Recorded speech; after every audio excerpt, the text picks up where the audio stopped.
Hello, my beloved students. I hope you are all okay. आज हम लोग का फंड फ्लो स्टेटमेंट का दूसरा क्लास है और दूसरा क्लास में हम आज और एक इम्पॉर्टेंट सम को लेके चर्चा करेंगे।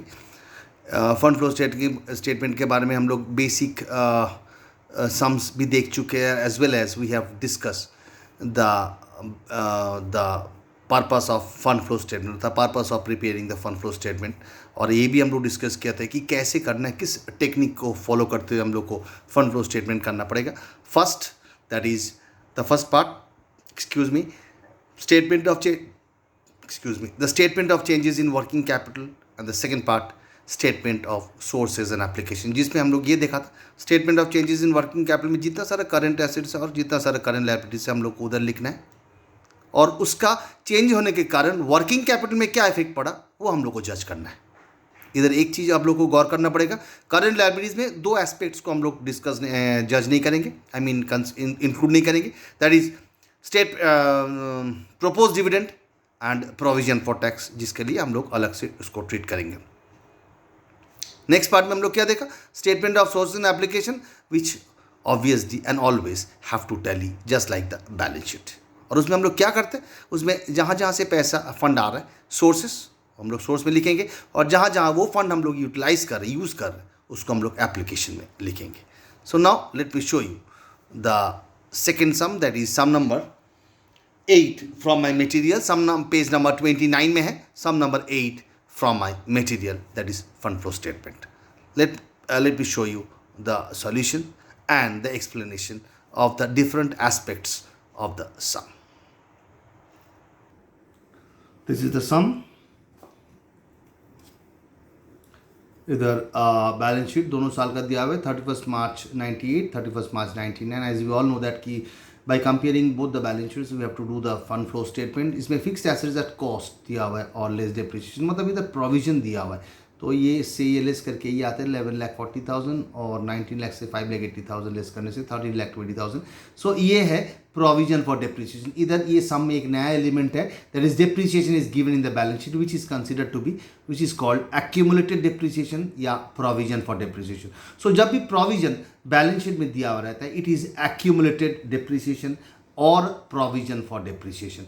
इस पॉइंट को लेके हम लोग चर्चा करेंगे इस सम में कि अगर depreciation accumulated depreciation balance sheet में दिया हुआ रहता है तो कैसे हम लोग इसका ट्रीट करेंगे, कैसे हम लोग इसका ट्रीटमेंट करेंगे वो देखेंगे। ट्रेड इन्वेस्टमेंट्स दिया हुआ है as it is, current assets अलग से दिया हुआ है, इधर करंट एसेट्स सेपरेटली दिया हुआ है, इधर प्रीलिमिनरी एक्सपेंसेस ये दिया हुआ है, इसको भी हम लोग देखेंगे।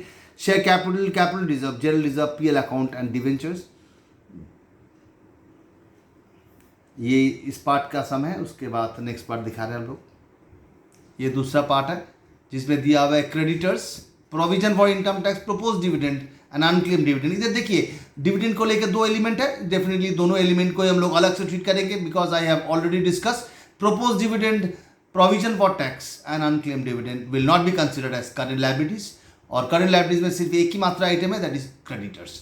सो इधर statement of changes in working capital उतना ज़्यादा बड़ा नहीं होगा क्योंकि दो दो एलिमेंट है, करंट एसेट्स अलग से दिया हुआ है एसेट साइड में स्पेसिफिकली दिया हुआ है, और करंट लायबिलिटीज में सिर्फ क्रेडिटर्स ही आएगा because I have already discuss provision for tax and propose dividend and quite obvious unclaim dividend in this sum particularly given will not be coming. Unclaim dividend के बारे में हम लोग डिस्कस जारी रखेंगे। ये देखिए अनक्लेम डिविडेंड में एक इंपॉर्टेंट एस्पेक्ट दिया हुआ है कि opening balance is not given but closing balance is 8,000। Opening balance of unclaim dividend is not there but closing balance of unclaim dividend is there 8,000। इसके बारे में हम लोग डिस्कशन जारी रखेंगे। But before that adjustment number 1 2 3 4 different adjustments दिया हुआ है, ये सब एडजस्टमेंट्स के बारे में हम लोग डिस्कशन जारी रखेंगे। But before that let me show you the first part of the sum, that is statement of changes in working capital. First part of the sum, statement of changes in working capital, particulars 1998, 1999 increase decrease, current assets 5,60,000 था से 6,60,000 हो गया, मतलब 1 लाख का increase हुआ तो 1 लाख का increase हम लोग इधर कर दिया। करंट लायबिलिटीज क्रेडिटर्स 2,40,000 से 2,60,000, 20,000 का डिक्रीज हुआ। सो ये है statement of changes in working capital, जहाँ पर दो ही एलिमेंट है, क्रेडिटर्स 2,40,000 से 2,60,000 हो गया, मतलब बढ़ गया। बट हम लोग लास्ट क्लास में डिस्कस किए थे कि current assets minus current liabilities nothing but working capital. तो इधर अगर करंट लायबिलिटीज बढ़ रहा है, मतलब करंट लायबिलिटी बढ़ रहा है, तो फिर वर्किंग कैपिटल घट रहा है। एक बार हम लोग इस इक्वेशन को इधर देख सकते हैं, working capital is current assets minus current liability. इधर देखिए क्रेडिटर्स बढ़ रहा है, करंट लायबिलिटीज बढ़ रहा है, डेफिनेटली अगर करंट लायबिलिटीज बढ़ता है तो वर्किंग कैपिटल क्या होगा, घटेगा। तो इधर मैंने डिक्रीज में लिख दिया। सो डिक्रीज में लिखने के बाद ultimately increase in working capital हो गया, क्योंकि हम लोग को मालूम है, हम लोग ऐसे करके टोटल जिसका हैवियर होता है उस साइड में लिखते हैं। तो इधर इंक्रीज साइड का टोटल 1 लाख है, डिक्रीज साइड का 20,000 है, तो इंक्रीज इन वर्किंग कैपिटल हुआ 80,000। और as we all know increase in working capital मतलब एम्प्लॉयमेंट ऑफ फंड, तो ये एप्लीकेशन में आएगा। Statement of source and application मेरा नेक्स्ट स्टेटमेंट है, जिसमें पहले ही हमने लिख के रख दिया इंक्रीज इन वर्किंग कैपिटल। तो आप लोग जब भी ये statement of changes in working capital बन जाएगा ना, तो आप लोग जैसे सेकंड स्टेप आप लोग ड्रॉ करके रखोगे statement of source and application, उसमें ऑलरेडी ये जो फिगर डिराइव्ड हुआ है ये फिगर ऑलरेडी लिख के रख दो, क्योंकि बाद में भूल सकते हो, क्योंकि बड़ा बड़ा सम्स आता है बीकॉम में। So what the best chance is to forget. So इसीलिए उसको अवॉइड करने के लिए जैसे ये फिगर डिराइव हुआ इंक्रीज इन वर्किंग कैपिटल, आप लोग तुरंत उसको एप्लीकेशन में लिख के रख दो increase in working capital that is 80,000। तो एक बार statement of changes in working capital आप लोग के सामने।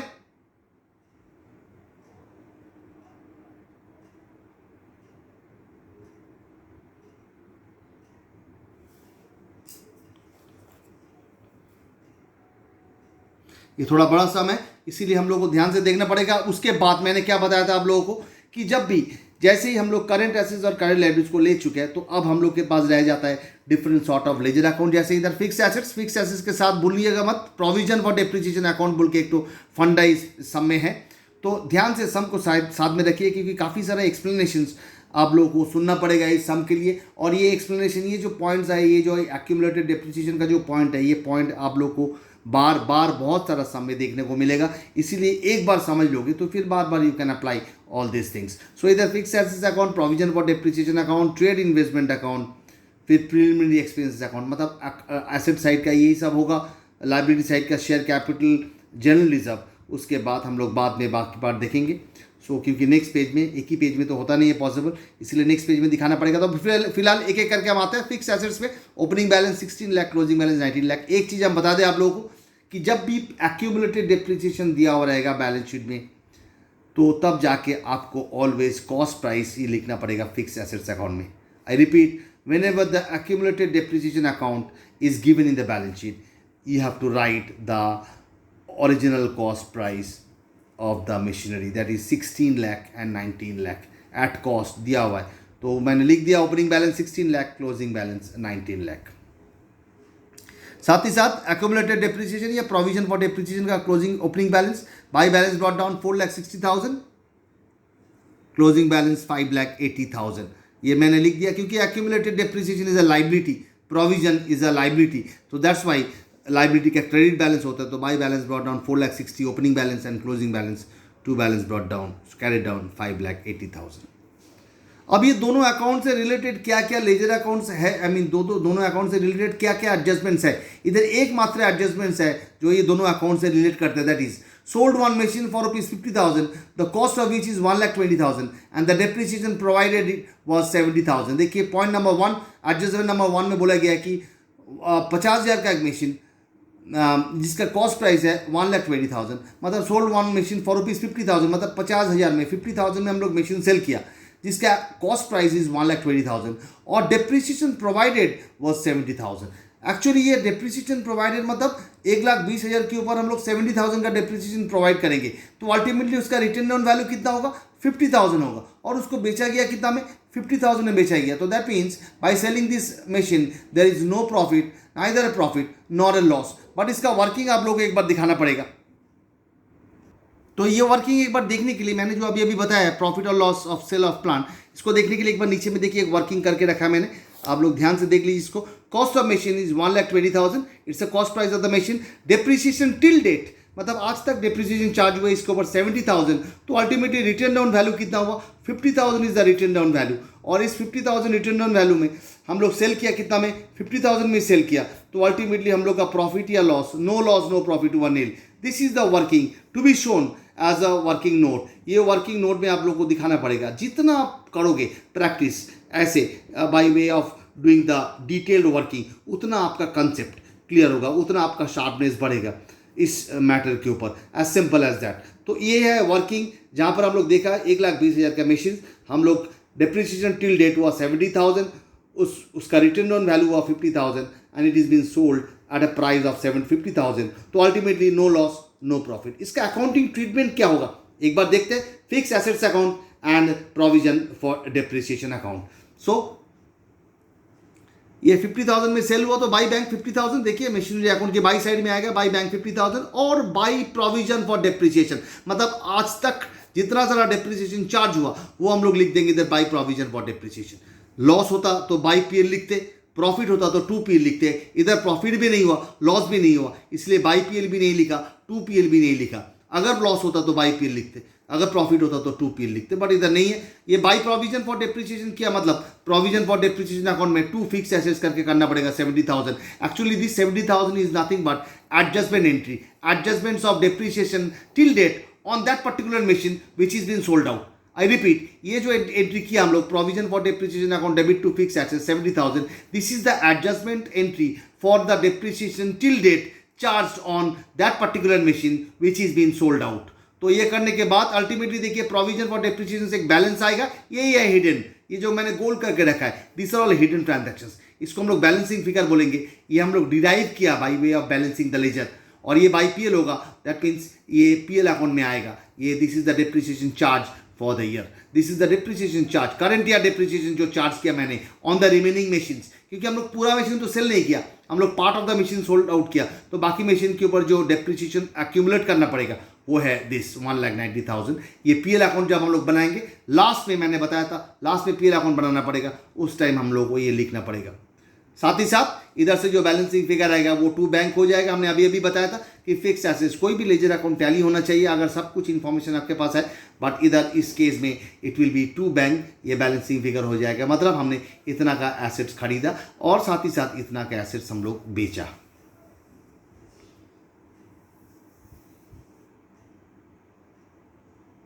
वेरी इंपॉर्टेंट एस्पेक्ट हम लोग आज देखा इस डिप्रिसिएशन के बारे में, प्रोविजन फॉर डिप्रिसिएशन के बारे में, एज वेल एज एसेट्स, क्या रिलेशन बनता है दोनों के बीच, ये भी हम लोग जज किया, डिस्कस किया। डेफिनेटली आप लोग गौर करेंगे इस वर्किंग के ऊपर। इसके बाद जो लेजर अकाउंट है इन्वेस्टमेंट, इट्स सिंपल है। Investment opening balance is 2 lakh, investment का opening balance is 2 lakh, closing balance is 1,60,000। देखिए दिया हुआ है, सम में बोल दिया गया है कि investment opening balance 2 lakh, closing balance 1,60,000। और इन्वेस्टमेंट के बारे में थर्ड पॉइंट में दिया हुआ है, sold some trade investments at a profit which was credited to capital reserve account. ये हम लोग को पता कैसे चलेगा कि कितना रुपए का इन्वेस्टमेंट सेल किया, यही सब हिडन ट्रांजैक्शंस है, यही सब आपको जानना पड़ेगा। देखिए इधर थर्ड पॉइंट में बोला नहीं गया कि कितना रुपया का इन्वेस्टमेंट बेचा गया, पर ये बोला है कि जो भी प्रॉफिट हुआ बेच के उसको हम लोग कैपिटल रिजर्व में डाल दिया। तो एक बार देखिए तो कैपिटल रिजर्व में कितना है, देखिए कैपिटल रिजर्व का स्ट्रेंज फैक्ट है, ओपनिंग बैलेंस नहीं है और क्लोजिंग बैलेंस है 20,000। दैट मीन्स ये जो 20,000 का कैपिटल रिजर्व जनरेट हुआ, this is due to the fact that कि this is the profit by selling the investment. Simple बात है, अगर ये कैपिटल रिजर्व का ओपनिंग बैलेंस नहीं है और क्लोजिंग बैलेंस में कहां से 20,000 आ गया, क्योंकि थर्ड पॉइंट में बोला गया कि इन्वेस्टमेंट सेल करके हम लोग एक कैपिटल प्रॉफिट हुआ था जिसको हम लोग कैपिटल रिजर्व में ट्रांसफर किया। तो definitely this 20,000 is actually the profit derived by selling the investments. So ये जो 20,000 का इन्वेस्टमेंट हम लोग को सॉरी ये प्रॉफिट जो जनरेट हुआ इन्वेस्टमेंट सेल करके, अब हम लोग को ये देखना पड़ेगा कितना रुपया का इन्वेस्टमेंट हम लोग सेल किया।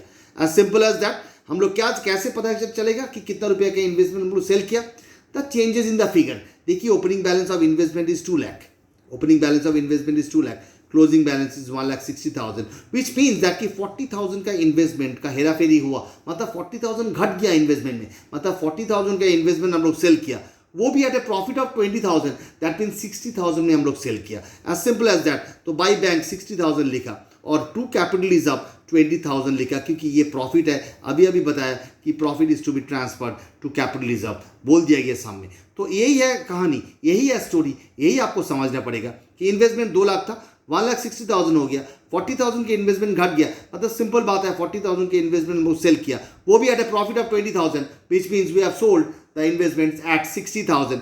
तो बाई बैंक करके 60,000 इधर लिखा और टू कैपिटल रिजर्व 20,000। ये है इन्वेस्टमेंट अकाउंट।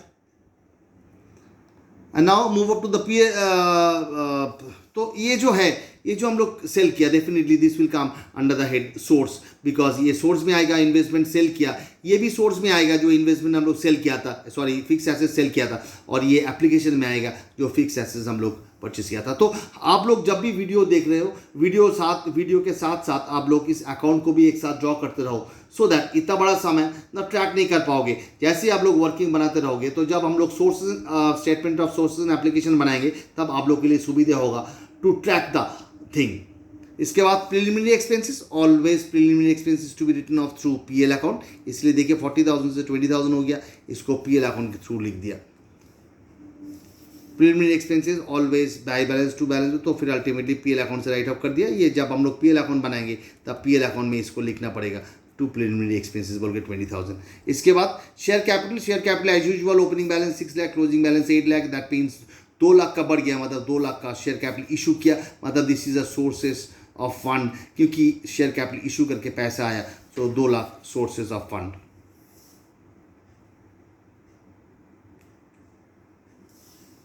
इधर एक चीज़ हमने बताना भूल गया कि प्रीलिमिनरी एक्सपेंसेस इधर 40,000 से 20,000 होगी, इसलिए मैंने पीएल से राइट ऑफ कर दिया। अगर प्रीलिमिनरी एक्सपेंसेस उल्टा होता, अगर 20,000 है इधर 40,000 होता, मतलब प्रीलिमिनरी एक्सपेंसेस के पीछे मैंने खर्चा किया तो टू बैंक हो जाता। सो प्रीलिमिनरी एक्सपेंसेस, कोई भी मिसलिनियस एक्सपेंसेस, कोई भी डिफर्ड एक्सपेंडिचर अगर घटता है तो it is to be written off through PL, और अगर बढ़ता है तो डेफिनेटली उसके पीछे मैंने खर्चा किया तो टू बैंक होगा। सो इधर अगर इस तरह बैलेंस आता है तो बाई पीएल, मतलब इट्स बिन रिटन ऑफ, और अगर इस तरह बैलेंस आता है तो टू बैंक, दैट मीन्स हम लोग ज़्यादा पैसा खर्चा किया उस आइटम के ऊपर। General reserve as usual we know that it's a one way traffic, always by PL करके बैलेंसिंग होता है, क्योंकि general reserve is been created through PL, तो बाई पीएल करके हम लोग बैलेंसिंग करेंगे जनरल रिजर्व। तो एक बार ध्यान से इस सब लेजर अकाउंट्स को on a single screen.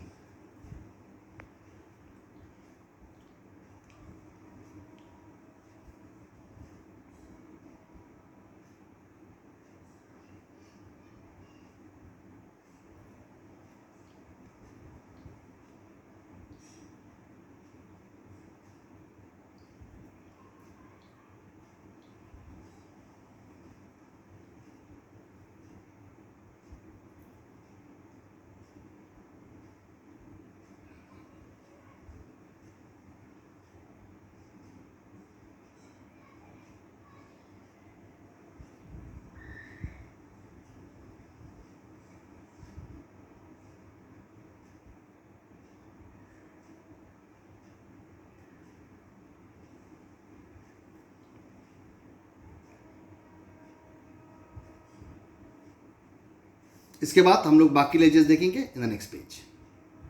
As usual debenture account, opening balance is 4 lakh, closing balance is 2,80,000। Very important aspect debenture का, provision for income tax propose, एक एक करके आता है। पहले डिवेंचर अकाउंट देखते हैं। डिवेंचर में opening balance 4 lakh, closing balance 2,80,000। एक चीज़ तो पता चल गया, देखिए बाकी सब फिगर मत देखिए, फिर सिर्फ ये देखिए 4 लाख से 2,80,000 हो गया, मतलब डिवेंचर घट गया। डिवेंचर घटने का मतलब है हमने साल भर में डिवेंचर रिडीम किया, redemption of debenture is been done. देखिए 4 लाख था डिवेंचर, और हमने और क्लोजिंग बैलेंस हो गया 2,80,000। So definitely debenture is liability इस तरफ, इसीलिए ओपनिंग बैलेंस इस तरफ लिखना पड़ा। सो ये डिवेंचर क्या है, घट गया, मतलब डिवेंचर रिडीम कर दिया ड्यूरिंग द पर्टिकुलर ईयर। अब देखो इन्फॉर्मेशन दिया हुआ है, debenture 30% of the debenture redeem, तो 4 लाख का 30% कितना होता है, 4 लाख इंटू 30% कीजिए 1,20,000, देखिए उतना का ही डिफरेंस है। सो ये 30% बोलने का भी जरूरत नहीं है, साफ साफ दिख रहा है कि 1,20,000 का डिवेंचर रिडीम हुआ, वो भी एट 103। 100 रुपया डिवेंचर का फेस वैल्यू होता है, हम लोग को मालूम है 100 रुपया डिवेंचर का फेस वैल्यू होता है। 103 में रिडीम हुआ, मतलब 3% प्रीमियम में रिडीम हुआ, 3% प्रीमियम में रिडीम हुआ। 3% प्रीमियम मतलब 1,20,000 का 3%, दैट इज, देखिए मैंने इधर करके रखा आप लोग के लिए 1,20,000 plus 3% of 1,20,000, that comes to 1,23,600, मतलब इतना रिडीम करना पड़ा। 1,20,000 का रिडीम हुआ, उसमें 3% जोड़ दीजिए। 3% कहाँ से आया, साफ साफ सब में देखिए दिया हुआ है, पॉइंट नंबर 2 में दिया हुआ है कि 100 रुपये का 103 में रिडीम हुआ। 103 मतलब we can take 3 rupees at premium, मतलब 3 रुपया, मतलब 3% एज प्रीमियम। तो प्रीमियम को इधर लिख दिया, 1 लाख इंक्लूड करके लिख दिया इतना पेमेंट, और इस प्रीमियम को राइट ऑफ करना पड़ेगा थ्रू पीएल अकाउंट, क्योंकि इधर सिक्योरिटी प्रीमियम बोल के कोई अकाउंट नहीं है। अगर सिक्योरिटी प्रीमियम बोल के कोई अकाउंट होता तो बाई पीएल नहीं लिखते, बाई सिक्योरिटी प्रीमियम में एडजस्ट करते हैं, क्योंकि premium on redemption of debenture is to be adjusted against security premium if there any in the sum. और एक बार रिपीट करें, any sort of premium on redemptions, premium जो हम लोग रिडेम्पशन के टाइम देते हैं, that will be adjusted against any security premium if in the sum it's given, और else it will be adjusted through PL. तो मैंने इधर PL से एडजस्ट किया क्योंकि सिक्योरिटी प्रीमियम बोल के कोई अकाउंट है नहीं, तो बाई PL में 3600, और ये जो पेमेंट किया हमने 1,23,600, definitely this will come under the head application, क्योंकि हमने डिवेंचर रिडीम किया है. हमने डिवेंचर 1,23,600 का डिवेंचर मैंने रिडीम किया, तो this will come under the head application.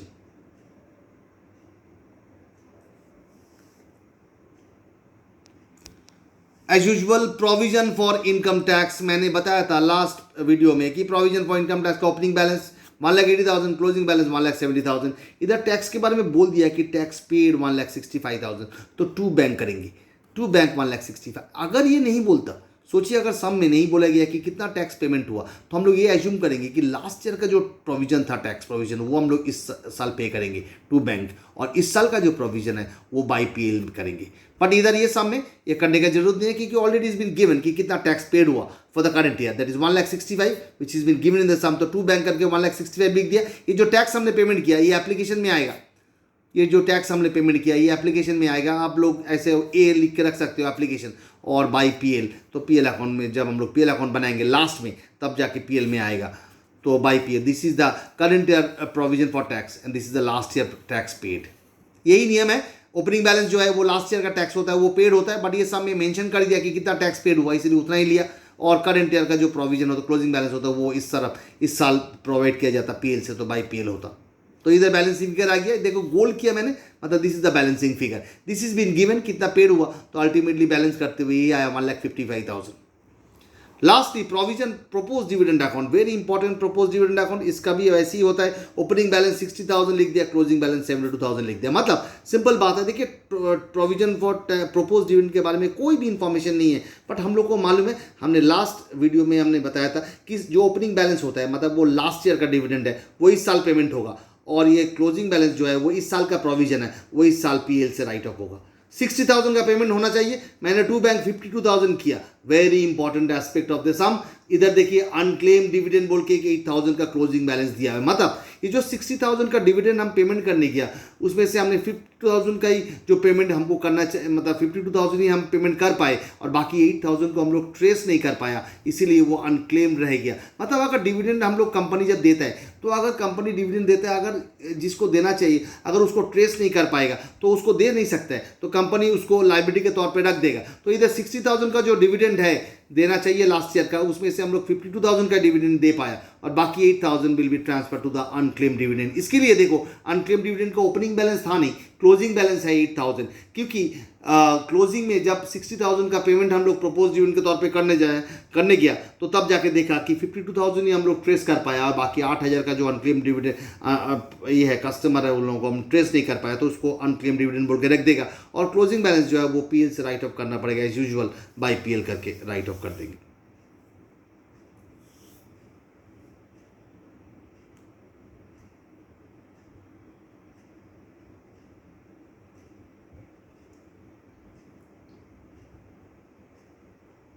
And there after the lastly the PL account which is important. अभी PL अकाउंट बनाने के टाइम आप लोग अगर लेजर बना चुके हो, तो देखो जहाँ जहाँ बाई PL हुआ वो सब कुछ मैंने इधर लिखते गया. टू प्रोविजन फॉर टैक्स अभी अभी हमने देखा, टू प्रपोज डिविडेंड वो भी हमने देखा, टू डिवेंचर जो प्रीमियम पार्ट है, जनरल रिजर्व में क्रिएट हुआ, प्रीलिमिनरी एक्सपेंसेस राइट ऑफ हुआ, और डेप्रिसिएशन प्रोवाइड हुआ. ये सब चीज़ हम लोग जब लेजर अकाउंट बनाया था तभी हम लोग को पता चला. सो बिना लेजर अकाउंट का ये चीज़ नहीं पता चलता, तो इसीलिए is very important to prepare the ledger account and to wrap up the things, and ultimately इस तरह बैलेंस आएगा, that will be by fund from operation. ये है source of the business, source of fund you can से.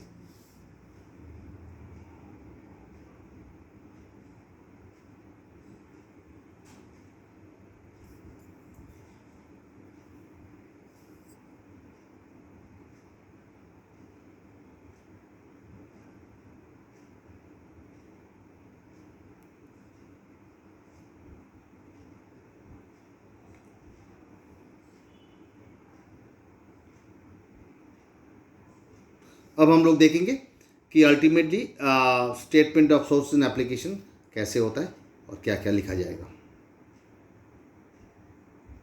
This is statement of source and application. Statement of source and application जिसमें से increase in working capital को तो मैंने पहले ही लिख दिया है। इनकम टैक्स पेड 1,65,000, डिवेंचर जितना रिडीम हुआ था 1,23,600, प्रोपोज डिविडेंड जो पेड हुआ था 52,000 का, क्योंकि 60,000 पेड होना था, लास्ट ईयर का प्रोविजन था, प्रोपोज डिविडेंड था 60,000, बट उसमें से हम लोग 52,000 दे पाया क्योंकि 8,000 का अनक्लेम्ड रह गया। फिक्स एसेट्स परचेज किया 4,20,000 का, वो भी फिक्स एसेट्स अकाउंट से बैलेंसिंग फिगर आया था। साथ ही साथ issue of sale of fix assets जो हुआ था 50,000 का सेल किया था, उसमें से कुछ प्रॉफिट या कुछ लॉस नहीं आया था। Issue of share capital 2 lakh, sale of investments हुआ 60,000 का, और फंड्स फ्रॉम ऑपरेशन जो पीएल अकाउंट के थ्रू आया था। ये करने के बाद automatically the thing gets tally.